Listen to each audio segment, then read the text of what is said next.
Okay, today I'm going to be talking about the rainbow. And um, basically, I found a very interesting thing, and that's dealing with the 42. Because if you look up rainbow, it's 42 everything. 42 degrees is where the reflection of the light from the sun bouncing off the inside of the raindrop and coming back out is 42 degrees. Well, that's a very interesting number because 42 is, or 3.5, or 1260 days is everywhere in the book of Revelation, right? So, and it's actually, if you get down to the nitty gritty, it's actually 40 to 42 degrees to be exact. So, those are both two very interesting biblical numbers, right? Now, where is it? Okay, right here. You can see the spectrum occurring, right? 40 to 42. But 42 is pretty much, that's just the number. That's the one they'll say. That's the book answer.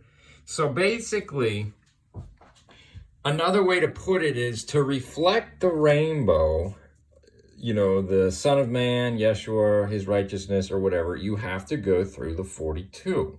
Now, the way that they have it set up is, in fact, the degree system is based on the Jewish 360 degrees or days in a year. It makes 1 year, right? 360.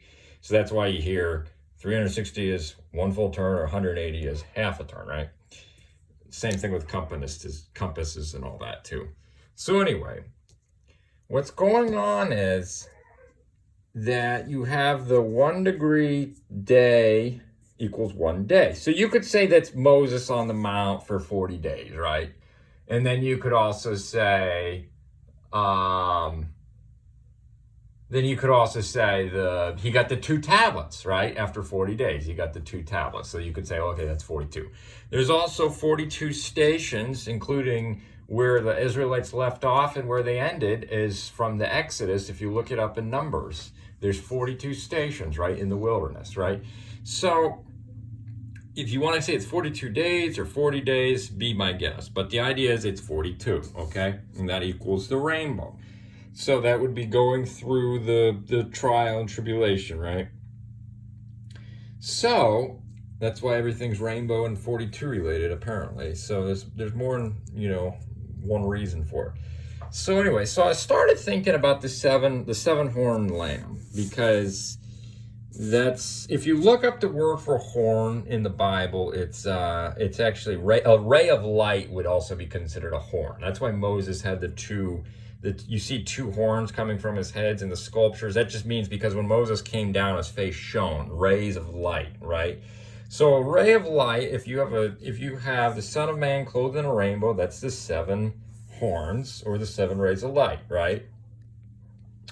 Also, I was thinking, okay, I was starting to think in my mind, I'm running these concepts through my mind. I'm like, okay, you've got the 12 and you've got the 7. They're somewhat related, somewhat not. Like there's 12 tribes, but why isn't there 12 churches? No, there's 7 churches, So concepts like that, and I started thinking about the concept of there's 3 more offices in the Bible. There's priest and king, and there's priest and king united into one, right? What Saul did was his big no-no, is he did the sacrifice. He sacrificed the bull, and only priests are supposed to sacrifice the bull. And Saul was from the tribe of Benjamin. So what Saul was really doing was he was uniting priest and king under one office, aka he was doing this. That is a big no-no. Okay, they're explicitly supposed to be separated into different offices. So, and then you have the prophecy in Isaiah, government will be on his shoulders. What's normally on the government or on the shoulders of an office in the Bible? It's the priesthood, right? Both stones with the 12 or 6 inscribed on each was the breastplate of the ephod of the high priest or the priest. So government is not, that's a state.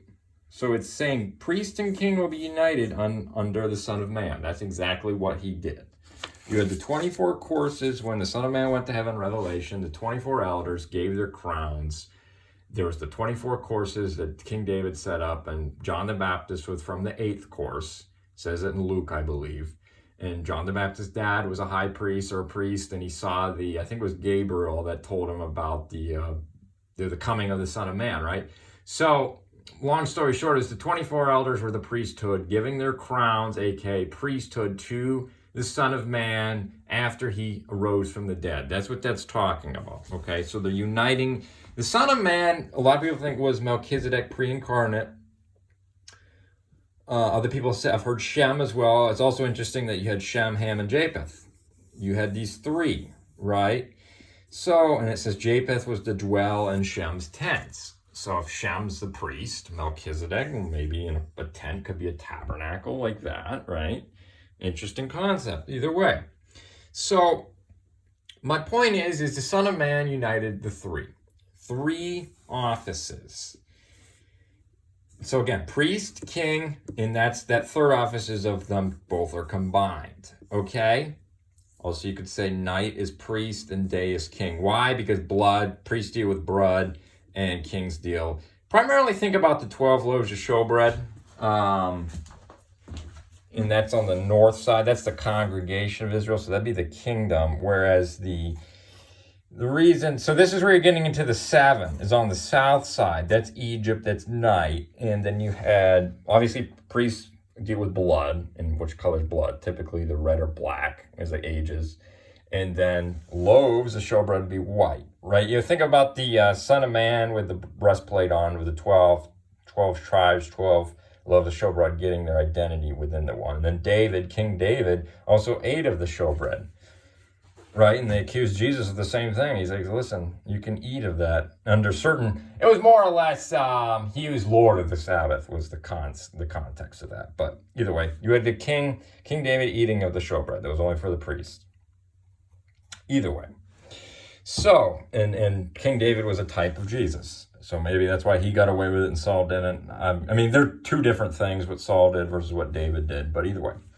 So I wanted to I was thinking about these concepts, and I go, there's this number we hear a lot about in the Bible here, 7 and 12, but then there's also 10, and that's dealing with this. This has 10 sections on it. Now, it's actually interesting as you have the 7 here, 5 and 2.5, and then you have another 2.5 draping over the back that makes 10 total. So we've all heard of the 7 days of the week, but what about the 10? Well, I'm going to get into that because I think that these 2.5 draped over the side, or 3, is those 3 remaining offices I was telling you about. So those 3 were united. So another interesting thing is, what else is in here? It's the Ark of the Covenant. What are those 2 things called? Those things are called the 2 witnesses.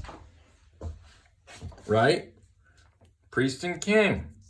That's what's required there's obviously 10 commandments, so there's obviously this notion of 10. And I was thinking about a lamb, the 7-horned lamb.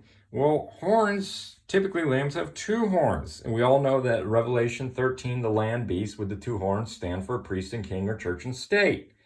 So there's another idea that you have the 7 and then a 2 extra, or 3, depending on how you want to count them, the 2 other offices. You see that? So that's the 2 witnesses on the Ark of the Covenant. That's required to put someone to death, right? So, in the Bible. Also, interestingly enough, you've got the 5 pillars here, and then you've got 4 pillars here. Okay, that's another, and again, that's 9, or again, that's, okay, so 7, and then the 2 other pillars, and then the last final remaining priest would be Melchizedek or Jesus, Yeshua, combining them, right? Because that's the whole thing, is when they're combined, he's only worthy of combining the 2 because he receives the worship alone. That's why he combines the 2. So that brings us to another point, and that is what happened in the Garden of Eden. Trees in the Bible are considered as priesthoods. These 2 trees are both 2 different priesthoods. You have again, Ezekiel 28, Ezekiel 31. Look those up. We'll talk about that. The devil had his own priesthood, and then it says the tree in the Garden of Eden his tree was the most beautiful, right? My point is that was the 2 priesthoods united, and that was the 2 priesthoods united. When the fall happened, these 2 priesthoods became separated. Specifically the tree of life, because they became into 2 offices. Okay, and then had the middle one being the tree of life. But you've got these two offices in the Bible. And then typically the way the priesthood worked before the Levites was the patriarch of the family would be doing the sacrifices. So my point is they were obviously a sacrificial system pre-Levite, pre-Israel. I mean, I think everyone knows that.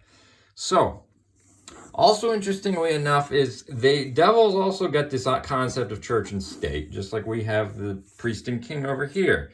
Interestingly enough, they're flipped though. His state is black and their church is white.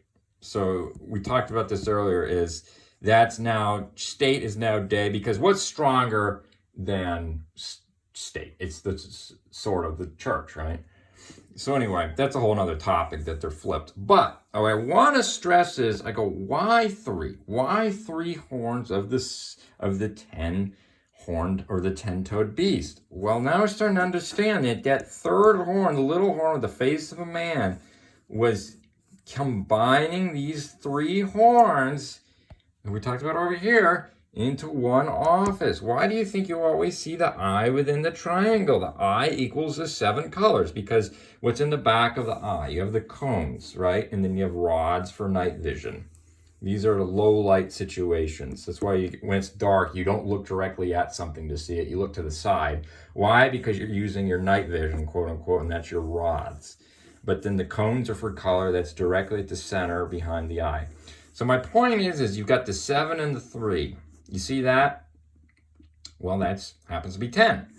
So that's what this means, is the church and state, the priesthood and kingdom are under one office. That is a big no. No. So the Son of Man, you could say the Son of Man combined or uprooted, because these are all horns, these are powers. If you look at in the creation story of the Bible, heaven was said 10 times. I believe it was said heaven 3 times on day 7. So there are, in fact, 10 different heavens, or dimensions, if you will. There's also 10 planets. You can go on and on. So my point is these 3 last powers were combined. That's why they were, quote unquote, uprooted. You see, so the devil's doing the same thing with the pontifex. That's known as this high priest, or Pope, pontifex. God King is another way of saying that. They also have in the Masonic manuals, they consider the Ark of the Covenant, they call it the Ark of Alliance. I believe the difference in the wordage would be covenant's more of, it's a promise that can't be broken, where an alliance is a quid pro quo. That's kind of how they work, as you do this for me, I'll do that for you. They're dogs. They're scratching each other. You scratch my back, I'll scratch yours. That's how they work. So anyway, I think that's very interesting how that all works, okay? So then I've got another video. Oh, I've got more. Let's see. I already talked about the 42 stations there. Okay, I've got this to talk about too. Is really interesting, that list in Revelation of all the merchandise, like the pearls, the frankincense, myrrh. Oh, think about that. The 3 wise men, it just says wise men from the east gave Jesus gold, frankincense, and myrrh. Another interesting concept of these 3 offices, right? Interesting. Never said there's 3 wise men, there's 3 gifts. First battle of the Bible in Genesis when Abraham rescued Lot. Why do you think it was 4 from the north versus 5 from the south? I think that's Genesis 14. You see what I'm saying? And then you had Melchizedec as the 10th. You see this concept of the 10. You see what I'm saying? So, again, Lucifer's breastplate had the 9, again, 10, depending if you want to count the pontifex, on his breastplate. So, there you go. More to come.